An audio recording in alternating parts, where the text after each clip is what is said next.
ಮುಖಂಡರುಗಳು ಸದಾಕಾಲ ಧ್ವನಿಯನ್ನು ಎತ್ತಿದ್ದೇವೆ. ಧ್ವನಿ ಎತ್ತಿಲ್ಲ ಅಂತಕ್ಕಂಥ ಪ್ರಶ್ನೆ ಇಲ್ಲಣ್ಣ. ಯಾಕೆಂದರೆ ನಾನು ಹೇಳ್ದಂಗೆ ನಮಗೆ ರಾಜ್ಯ ಅಂದಮೇಲೆ ಎಲ್ಲವೂ ಒಂದೇ, ಎಲ್ಲರೂ ಒಂದೇ.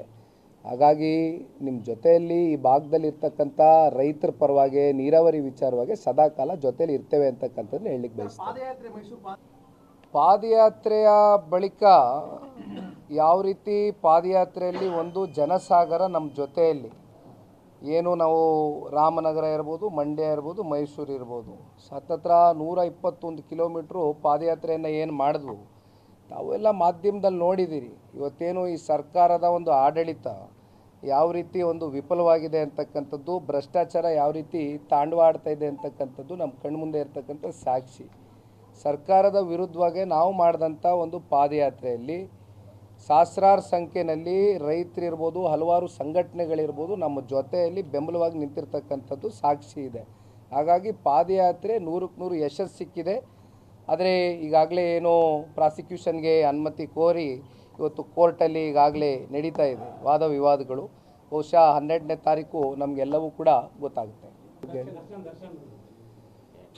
ನೋಡಿ ಅಣ್ಣ, ಅದ್ರ ಬಗ್ಗೆ ಹೆಚ್ಚಾಗಿ ಮಹತ್ವ ಕೊಡ್ತಕ್ಕಂಥದ್ದಲ್ಲ. ಆದರೆ ಒಂದು ಕಾನೂನು ಎಲ್ರಿಗೂ ಒಂದೇ, ನೆಲದ ಕಾನೂನು ಎಲ್ರಿಗೂ ಒಂದೇ. ಹಾಗಾಗಿ ಈ ಸಂವಿಧಾನದಲ್ಲಿ ಇವತ್ತೇನು ಬಾಬಾ ಸಾಹೇಬ್ ಅಂಬೇಡ್ಕರ್ ಅವರು ಒಂದು ಕಾನೂನನ್ನು ರಚನೆ ಮಾಡಿರ್ತಾರೆ, ಎಲ್ಲರಿಗೂ ಕೂಡ ಕಾನೂನು ಒಂದೇ ಇದೆ. ಹಾಗಾಗಿ ಒಳಗಡೆ ಇವತ್ತೇನು ಜೈಲಿನಲ್ಲಿ ಒಂದಷ್ಟು ತಾರತಮ್ಯಗಳು ನಡೆದಿದೆ ಅಂತಕ್ಕಂಥದ್ರ ಬಗ್ಗೆ ನಮಗೆ ಬೆಳಕಿಗೆ ಬಂದಿದೆ ವಿಷಯಗಳು. ಇವೆಲ್ಲವಕ್ಕೂ ಕೂಡ ಸರ್ಕಾರ ಇರ್ಬೋದು, ಪೊಲೀಸ್ ಅಧಿಕಾರಿಗಳಿರ್ಬೋದು, ಈ ರೀತಿ ಮುಂದಿನ ದಿನಗಳಲ್ಲಿ ಆಗಬಾರ್ದು ಅಂತಕ್ಕಂಥ ಒಂದು ಮುನ್ನೆಚ್ಚರಿಕೆಯಿಂದ ಕೆಲಸ ಮಾಡಬೇಕು ಅಂತಕ್ಕಂಥದ್ದು ಹೇಳ್ಬೋದು. ಚನ್ನಪಟ್ಟಣ ವಿಷಯಕ್ಕೆ ಸಂಬಂಧಪಟ್ಟಂತೆ ನಾನು ಸ್ಪರ್ಧೆ ಮಾಡ್ತೀನಿ ಅಂತಕ್ಕಂಥದ್ದು ಎಂದೂ ಕೂಡ ಬಹಿರಂಗವಾಗಿ ಮಾತನಾಡಿಲ್ಲ.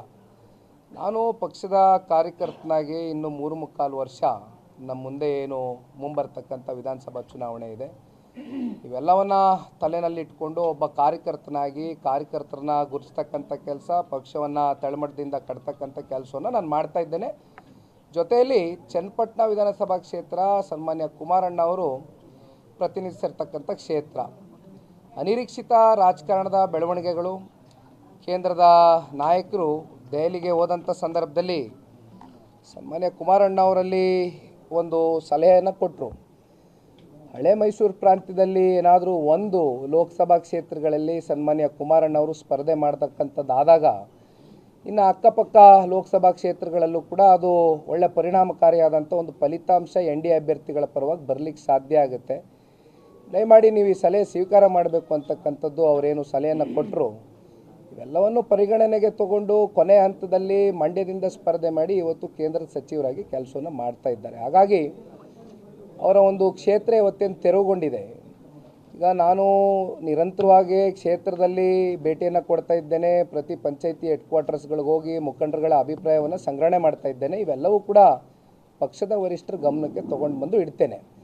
ಮುಂಬರ್ತಕ್ಕಂಥ ದಿನಗಳಲ್ಲಿ ಯಾರಾದರೂ ಅಂತಿಮವಾಗಿ ನಮಗೆ NDA ಅಭ್ಯರ್ಥಿ ಆಗ್ತಾರೆ, ಇದರಲ್ಲಿ ಯಾವುದು ಗೊಂದಲ ಇಲ್ಲ. ಅಂತಿಮ ಇದು NDA ಅಭ್ಯರ್ಥಿ ಯಾರು ಆಗಬೇಕು ನೋಡಿ ಅಣ್ಣ.